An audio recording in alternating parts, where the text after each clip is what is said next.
Good morning, everyone. You are watching Barnstable this morning. This morning, I am joined by Nicole Cormier, a registered dietitian. Thank you so much for stopping by. Thank you for having me. First, wanted to talk to you. I mean, January is a time when a lot of people really think about making some healthy choices. I think gym memberships skyrocket, and you have a lot of people going into joining diet programs. You, as a registered dietitian, have a little bit of a different approach than some of those. I hate to call them fad diets, but some of those other diets. Tell me, what is eating healthy to you? Sure, it's really important to separate yourself from the fad diets because oftentimes we can really become the fad diet, and we really want to learn more about where our food's coming from, building a healthy relationship with your food choices, and really finding a plan that works with your lifestyle, with your schedule, and feels right too. So you don't want to choose a diet that feels forced or you feel like it's becoming more of an all or nothing approach. You really want to take it as a step-by-step process, set appropriate goals for yourself, find the support that you need to achieve those goals, and practice. So nutrition is a practice, not an all or nothing approach. And forming those building blocks, your theory is then that if you have some of these really great learning blocks, you're going to carry those further in your life, and really, instead of a diet, you're really looking to change lifestyle. Yes, and always remember that knowledge is power. So whenever you are learning more about your food and learning more about where it came from, maybe some different ingredients that are present in certain foods, and sometimes we need a dictionary. And so if you're feeling that way, that's a good sign that you might want to even really learn more about that food, because it might not be the best food for you. So what do you offer nutritional counseling. What do you tell your clients, and what do you encourage them? What foods do you encourage them to choose? Well, we work very differently with each client because we all have different taste buds. We all have different previous relationships with food. We talk a lot about that, with whether clients like certain flavors or they have this really awful memory of beets from when they were younger. And so it's just an opportunity for me to work with them to rebuild that relationship, because they might end up loving beets, and there's so many different ways. So we come into our nutrition counseling with a little bit of an open mind, and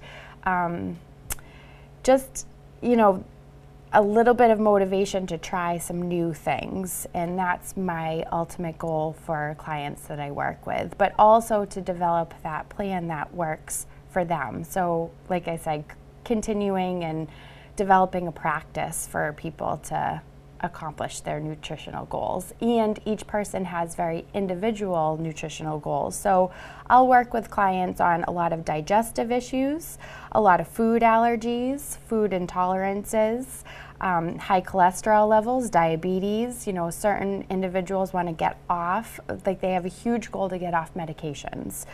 So I work with their medical background, with their doctors, to make sure that we're following things appropriately. But we do get individuals off their medications in a lot of cases, which is very exciting. Not to delve too much into this, but I know you also are sort of an advocate for the mass Right to Know GMO campaign. Yes. Can you tell me just a little bit about what that campaign is about? Sure. Massachusetts Right to Know is a nonprofit organization where they have wonderful materials on their website that anyone can view. So you just go to MassachusettsRightToKnow.com, and that will give you a bunch of handouts that you can read about the myths about GMOs. But it is something that we need to start paying attention to, because GMOs have only been starting to be consumed on the commercial level since 1997. And if our viewers haven't necessarily heard the term GMO before, tell me a little bit, what does GMO stand for? GMO stands for genetically modified organisms. So it's a genetically modified food, which they're changing the DNA of the plant. But we know that if you change the DNA of something, it's going to change, why they're changing the DNA is to make that plant resistant to certain pesticides. So they're making a very strong plant. However, when you change the DNA, it's changing that piece of it, but it's also maybe changing other pieces of it too. So what possible risks we're facing with GMOs is digestive issues, is possibly infertility, and a weaker immune system, which is related to food allergies. So those are three really big topics, and they're slightly controversial which type of material that you read, but it is something that self-education is really important, and in Massachusetts we have a fabulous resource, Massachusetts Right to Know GMO. And, talking about the legislation and the laws in our country, they're different than other countries. A lot of countries in Europe have a little more stringent. They've taken a different look at GMOs versus our country. Tell me, what are the practices in, say, many countries in Europe? Well, they're usually banned. So that's about it. They're banned from Europe. A lot of the food companies create different products for those countries, but we do allow GMOs in our country. And what our goal is to at least just start labeling GMOs. So have it be on the label, on the ingredients list, that this is a GMO canola oil, for instance. So we do have certain crops in our country that are higher in genetically modified foods than others, and our soy crops, our corn crops, and our canola crops are three of the highest. So you're looking just, rather than banning them outright in our country, looking just really to push for the company to put that on the label and let consumers know and make informed choices. Yes, because that's, at the end of the day, that's what's the most important. We have the right to choose and know what's in our food, so at least tell us what's in it and let us make the decision. Talking about genetically modified food, should we as consumers try and purchase more organic items, or how do we really, at this point, since there are no labels, how can we as consumers make educated decisions and choose better products? We can start with, there's a really great resource called the Dirty Dozen, and that is the Environmental Working Group, EWG, is another great resource to know about. And you can go on and look, they have apps for your phone, and you can come up with a list of, not you come up with a list, they've done it for you. And it's just a list of the produce that has tested highest in pesticides in the previous year. So at least that gives us a direction of what you might definitely want to buy organic in the supermarket. We are in our winter season on the Cape here, and it's tougher. I mean, there aren't as many farmers markets. I know during the spring and summer there's a lot of farmers markets in Barnstable and across town. But really in the winter it's tough to find that stuff. You are also a local food enthusiast, so you really encourage people not just to buy organic products, but also to really try and eat local. Yes. So there's one thing to always keep in mind is that there are a lot of organic junk food options out there, and just because it's in the health food section doesn't mean that it's necessarily the right fit for your nutritional plan for 2014. So it's important to recognize that and still be aware of the ingredients. And just to talk a little bit about ingredients and creating that higher level of knowledge, if you don't know what an ingredient is, your body's not going to know or recognize it either. And when your body doesn't recognize something, it's not sure how to use an ingredient. And we all have fat cells, we all have closets, I refer to them as. And when your body doesn't know what to do with something, it really stores it in our closets. And oftentimes our closets get full, and then that actually puts you, makes more challenges for losing weight if that's one of your goals. That's one thing that I always see a lot of is my clients will have a lot of products or a lot of ingredients that they don't know, and their closets are full, and that's really been created a huge barrier for them to get to their actual goals. So cleaning diets up is a great way to help your body work more efficiently, and then your metabolism speeds up. Everything works better when you eat clean.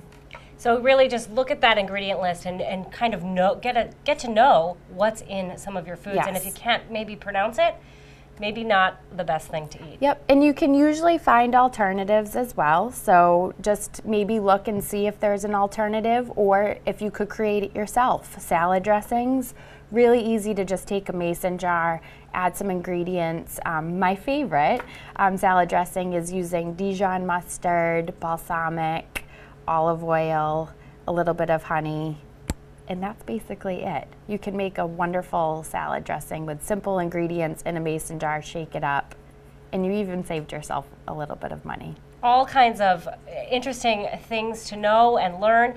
If our viewers are interested and want to learn more about this, how can they contact you or learn more about your services? I have a food blog that's on my website. So my website is deliciousLivingNutrition.com, and you'll find the food blog with lots of recipes. You'll also find things about my store that's located in Sandwich, and that's where my office is also located, so that's where individuals will come and see me for nutrition counseling. And if you're interested in scheduling an appointment, which it is covered by health insurance, so a lot of people don't realize that their health insurance covers nutrition visits with a registered dietitian. Which is really important for our health, because like we were talking about, nutrition really does take, it's a holistic thing for our health and our well-being. Exactly. So I accept Harvard Pilgrim, Blue Cross Blue Shield, and Tufts. And if you'd like to schedule an appointment with me, you can contact me through my website. You can also send me an email or call the office. And you do have some things in your shop too, the Farm Fair Market right next to your office, that you have local produce and local farm fresh eggs and other local products because as well. Eating local is a huge part of my practice. I don't force it, but I'm there to educate if individuals are interested. So I always work towards my clients' individual goals. However, there is a huge opportunity now to learn more about our local food sources. We have a lot of restaurants on the Cape that are partnering with farms and incorporating a lot of local produce. And you have to keep in mind, whenever you choose to eat local, you're always getting a little bit more nutritional value to your product because it's picked sooner to the time of consumption, which is really neat. And so eating local, yes, it can be difficult in the winter months, but we do a seasonal CSA every season at Farm Fair Market. So there's 5 bags total. Each bag has 10 items in it, 10 to 12. Sometimes I get excited and more items go in the bags. But it's all locally sourced food, and we have a couple produce items from local farms, because there are farms that are still growing all year round. They grow in greenhouses, they grow under grow lights. They also have a lot of store crops where potatoes, onions, garlic, different types of squashes, and so carrots. Those are all store crops, so you can really still continue to eat them all winter long. So that's a great program that we have every season.